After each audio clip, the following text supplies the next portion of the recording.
Happy Monday from all of us here at Sniff Central. Last time I checked in with you guys was on Friday.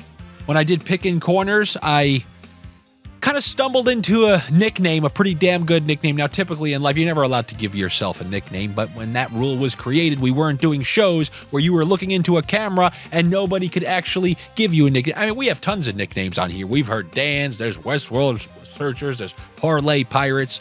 But now, towards the end of the year, we stumbled into a great one, because what happened on Friday night? Aside from you guys blasting those Josh Morrissey assists that Josh dished out on Friday's show during the day, you guys hit the 1 assist, the 2 assists, and the plus 1,100 3 assists. So you're welcome for me bringing on other solid sniffers to this show that you guys can enjoy the fruits of. But then the nickname that I stumbled upon was a guy who takes unders, an undertaker. Because on Friday nights, there were 2 more under 6.5s.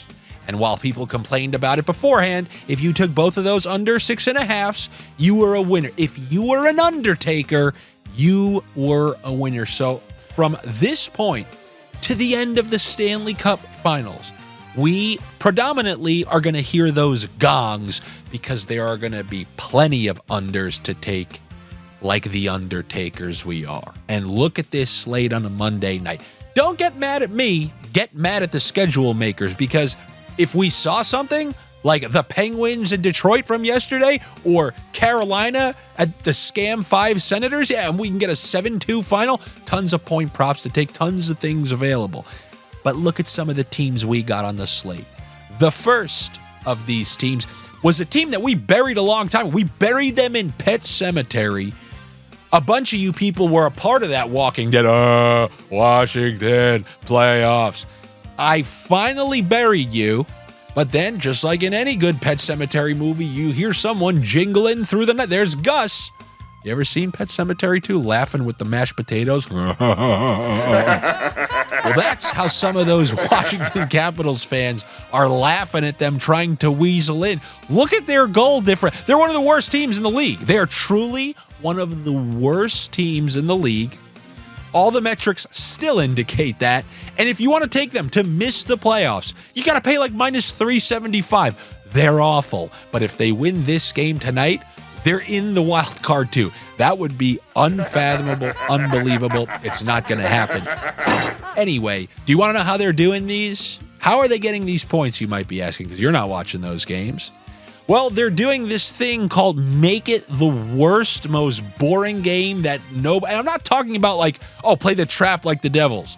Get whistles, make the game shorter, make it a disgusting game, make sure it's never going back and forth, and we somehow trickle out a goal or two, use Lindgren to make a bunch of saves, and weasel 2 points and get the hell out of here.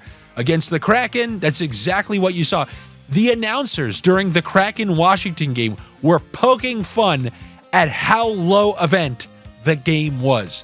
And then they go to Vancouver, a Vancouver team who can score, who's on their own home ice, who has been scoring.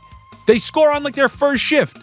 Nothing the rest of the game. Washington ekes out another 2-1 victory. There's one path for Washington to continue to win these games in a low-scoring variety. So I don't doubt at all that they will try to replicate their formula from the last 2 games. The one thing I don't like about this one, I love the fact that they were playing the Kraken, 2 teams who both need those points to quote-unquote stay alive in the wild card race, despite the fact that neither of them are going to make the playoffs. But what the hell incentive does Calgary have to do anything? Sometimes you see Calgary getting these 7-3 games, and then you see them play a lifeless 2-0 game. But to me, it's not about Calgary.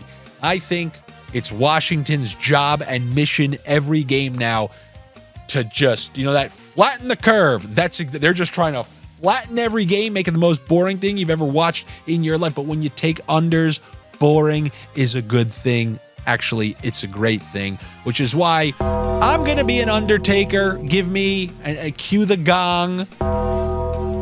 Give me the Washington Capitals Calgary Flames under 6.5. And then the second, I was just talking about the Cockroach Kraken. Well, they're another low event team, especially at the moment, because remember I used to joke, if you want to take somebody to get a point on the Seattle Kraken.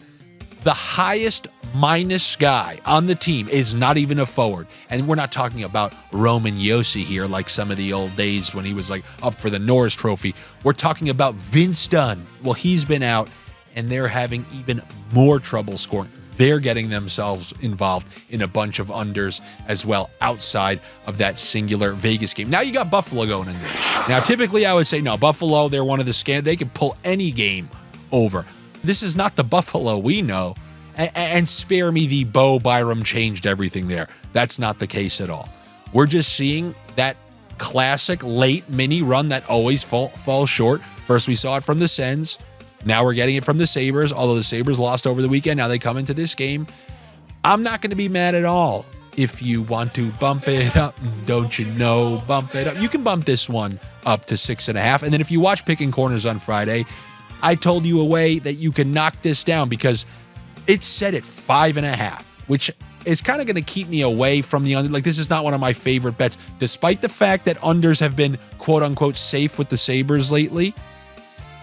The fact that it's set at 5.5, it's not even like we got to double bump it up a full goal in a game with the Sabres. Not really worth it. But if I was going to take the under, then I would take the no goal in the first 5 minutes with the under 6.5, and then that will bring that to close to an even price. So if I want to go under 6.5, I have no problem, because like how the first game was about Washington, this second game will be about the Kraken. The Kraken have one way to win, and that's not by engaging in a back and forth. And you guys know how they play. They're a cockroach team who try to scrounge up some victories. Wouldn't be surprised if this one stays under 6.5. But I am going to take those cockroach Kraken to finally pull one out on their own home ice. They've been engaged in a bunch of close games, and Buffalo showed that leak that the dam is ready to reburst, and they're about to get reburied, just like those Capitals. The Capitals reburial is coming. It's the double Pet Semetary reburial night here in the NHL. So in the first game, I'm going to go with the Undertaker, 6.5, under 6.5. And then the second game, give me the Seattle Kraken. And also, I will do the Seattle Kraken with the under 7.5. And if you're asking, why, when you give out a team and a total, why is it always under 7.5? Since there are only 2 games on this slate, I will re-explain it for the 427th time. You're probably thinking, why don't you do the under 6.5 with the Kraken to win? I will say to you, how can I use every one of those 6 goals and the Kraken win by 1? There's not a score. The Kraken can win by 1 and you use 6 goals. So if that's the case, I'm going to either go up to 7.5. So if I need a 4-3 win, or I'm going to get a little more ballsy and go to 5.5. So it's either Kraken and under 7.5, Kraken and under 5.5. And what my particular advice would be on that is if you have $10, do 7 on the Kraken and under 7.5, and do 3 on the Kraken and under 5.5. You don't have to invest anymore, especially on this rusty Pet Semetary Monday night. That's what I got for you tonight, but as you know, there's a huge slate on a Tuesday. There'll be plenty more available for you. Good luck to you. Better luck to me. Make sure you are subscribed to the YouTube channel. I think I got to be any day now up to the 10,000 YouTube plaque. I just made up that they give you a plaque. What do? They mail it to you? YouTube mails you a plaque to your house? I hope I never find out. It's Top Gun 5 for me. I've had to move it. Man, I'm going to be in that top. Oh, man. Top Gun's looking further and further away. But tomorrow's video will be here before you know it. Hopefully, I will see you guys then. Make sure you're subscribed here to my YouTube channel. Like the videos, comment on the videos. It brings me that much closer to Top Gun. And then also you can subscribe on the Patreon where I, give you the updated picks. If I find out info throughout the day, that's where I'll see line combination updates. You want line combination updates? You just see Carolina yesterday. No Teravainen on the first line, so they bumped up Gensel to the first line with Jarvis. So now a brand new first line. And then they threw the Russians, Svechnikov and Kuznetsov on line 2 with Natchez. And imagine I made the video Saturday night. You would know none of that. The only place I can communicate that to you is on the Patreon. There's also pretty funny chat in there that's constantly ongoing throughout the day at all times. All right, guys, I will see you tomorrow. Take it easy.